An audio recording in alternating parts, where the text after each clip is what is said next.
अगदी जलद व अचूक बातम्यांसाठी पाहत रहा महामीडिया 24 सदैव तत्पर।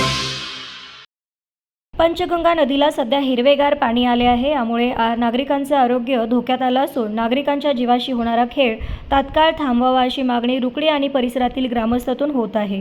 रुकडी तालुका हातकणंगले येथील पंचगंगा नदीला सध्या प्रदूषणाचा विळखा पडला असून पात्रता सध्या आलेल्या हिरव्यागार पाण्यामुळे नागरिकांचे आरोग्य धोक्यात आले आहे। नदी प्रदूषण मुक्तीसाठी अनेक समाजसेवकांनी अनेक आंदोलने केली, ती यशस्वी झाली। प्रदूषण नियामक मंडळाने अनेक आश्वासनेही दिली, मात्र ती आश्वासने हवेतच विरली असून पंचगंगा की गटारगंगा हा प्रश्न सध्या पंचगंगा तीरावर असणाऱ्या गावातील नागरिकांना भेडसावत आहे। पंचगंगेला वरददायिनी मानत असलेल्या गावातील नागरिकांतून यामुळे नाराजीचा सूर उमटत असून ऐन उन्हाळ्यामध्ये हिरव्यागार पाण्यामुळे नदीत वावरणाऱ्या जलचर प्राण्यांनाही धोका निर्माण झाला आहे। रुकडी गावची लोकसंख्या 30,000हून जास्त असून गावची भूक पूर्णपणे पंचगंगेच्या पाण्यावरती अवलंबून आहे। तर पंचगंगेवर अवलंबून असलेल्या रुई चोका, खालोंडी, मानगाव, वसगडे, चिंचवाड या गावातील नागरिकांच्या देखील जीवाशी खेळ निर्माण झाला आहे।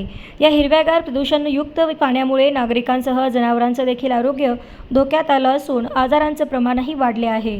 पंचगंगा प्रदूषणास जबाबदार असणाऱ्या घटकांवर तात्काळ कारवाई करण्याची गरज असून प्रदूषण नियामक मंडळ याकडे कधी लक्ष देणार व नागरिकांच्या आरोग्याशी होणारा खेळ कधी थांबणार व पंचगंगा प्रदूषणमुक्त कधी होणार असा प्रश्न सध्या पंचगंगा तीरावरील ग्रामस्थांना भेडसावत आहे।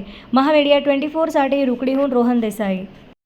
मी अमर आठवले, राहणार रुकडी। आमच्या गावातील पंचगंगा नदीला पाणी हिरवगार आलं आहे।